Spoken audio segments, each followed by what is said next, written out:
It's not 2023 specific, but for 2024, USC joining the Big Ten.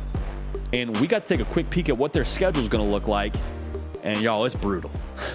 Like it's brutal. Let's take a quick look at this here. You are getting your money's worth when you go to the Big Ten. But even without the Big Ten, you got LSU to start the year in Vegas.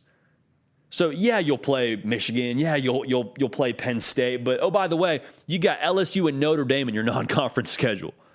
So USC absolutely going to be in a lot of those graphics when you see the toughest schedule heading into 2024. Like USC should probably be, in a pretty good spot to make all those graphics, to be real with y'all. So even so, in the Big Ten, you play at Penn State, you got Michigan, you got Wisconsin. Now, in addition to that, you also play at Maryland, at Northwestern, at Purdue. You get Illinois and Iowa in Los Angeles. This is the gauntlet for Lincoln Riley and company, but this is also what you signed up for. Okay? You understood what you were getting when you went to the Big Ten. You could have stayed in the Pac-12. You could have stayed playing Washington State. No shit on Washington State. But you could have stayed playing them every year or whatever the schedule ended up being. And that would have been fine for you. But you wanted to go to one of the premier conferences in college football. You understood the tectonic plates are continuing to shift with conference realignment. And so you landed in one of the top conferences in the country, and the schedule reflects that. So is it a tougher schedule? 100%. But the good news is, for the good people in LA, is you got the right head coach to make that move with. You got the right guy to lead you into 2024 in the Big Ten Conference in Lincoln Riley. And I say that because they're going to, one, recruit well. This narrative that Lincoln Riley just wants to use the portal, I think, is a little bit garbage because he had a top 10 class in 2023. I bet that in 2024 they end up with a close to top 10 class, if not within the top 10. And they're also going to be a winner in the portal every single year. Like Lincoln Riley is going to use both recruiting at the high school level and the transfer portal to give his roster the best chance possible every single year. And why would you not? If you're Lincoln Riley, you're in Los Angeles. You have so much firepower with the USC brand, with your location. Like, a lot of kids are looking for reasons to come play on the West Coast.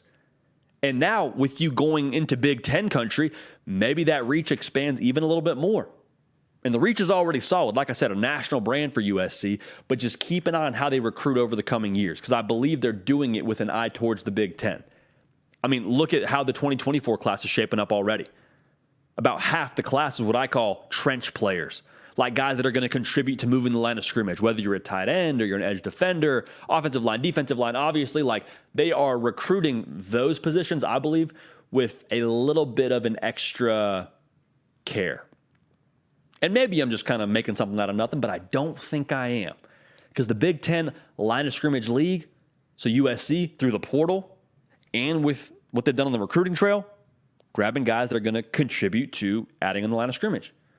And the reason why this is encouraging for USC fans, not just because it's going to help you on the field, like that's the obvious piece of this, but what it says about Lincoln Riley, the self-awareness to know that, hey, I've got some areas of concern here. I've got some pieces that I need to shore up a little bit. I'm going to go and address those where I need to address them. And it would be easier for Lincoln Riley to just lean into his strengths and say, I'm a quarterback guy. We're going to score 40 a game. Like, that's how we're going to win. We're going to win track meets. He's not just taking that approach. They're going to recruit the quarterback position, I mean, as well as anybody in the country every single year. That's the first piece. But to have the self-awareness that we need to build this thing with the USDA-approved sirloin, I think that says something. And I think it should be encouraging for USC fans that he understands where the blind spots are and they're working to make them points of strength when they get to the Big Ten Conference, because they're going to need it to play teams like Michigan. I mean, at Penn State in 2024, that should be a whiteout game. If it's not a whiteout game, like college football, what are we doing? Powers that be, what are we doing? That needs to be a whiteout game. I'll just say that right now. So when you look at the schedule, or actually let's backtrack a little bit here. Let's go back to that self-awareness point. I want to say one more thing before we move on and talk about the schedule and what it looks like for USC. Alex Grinch is currently the defensive coordinator for USC. And you would imagine, you would guess he's going to be the DC in 2024 for USC as they move to the Big Ten Conference. But I'll just say this, for 2023, we talk about impact teams. I think this is a very high impact season for Alex Grinch. There's been a lot of complaints on the outside about what the defense hasn't done. Well, now for USC, from what you've done through the portal, adding a Bear Alexander, adding Anthony Lucas, like the defensive personnel now shouldn't be the problem like it was a year ago. And take it past a year ago, Oklahoma fans have their own opinion on Alex Grinch.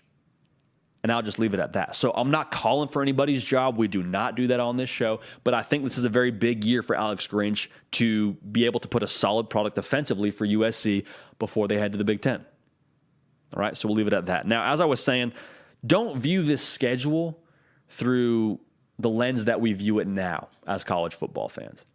And what I mean by that is, in 2024, not only does USC join the Big Ten and UCLA joins the Big Ten and Texas and OU leave for the SEC, the college football playoff also expands.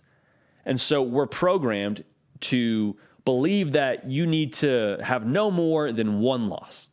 If you have one loss, you have a chance to get in. A two-loss team has never made it into the college football playoff. And this same thing happened when we went from the BCS to the 4-team college football playoff.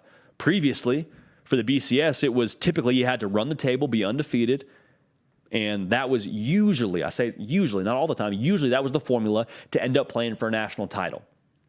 Then we got to the 4-team playoff, teams lose a game, and we're all accustomed to overreacting and saying their season's over, they're not going to make the college football playoff, they're not going to make a national title game, and then that quickly was done away with after we saw how the committee treated one-loss teams.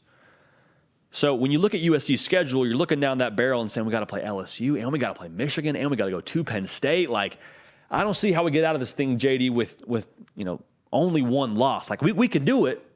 Don't get it twisted. If I'm a USC fan, I got faith in Lincoln Riley for reasons you already told me, but I'm concerned about, only having that one loss every single year. Like, that concerns me.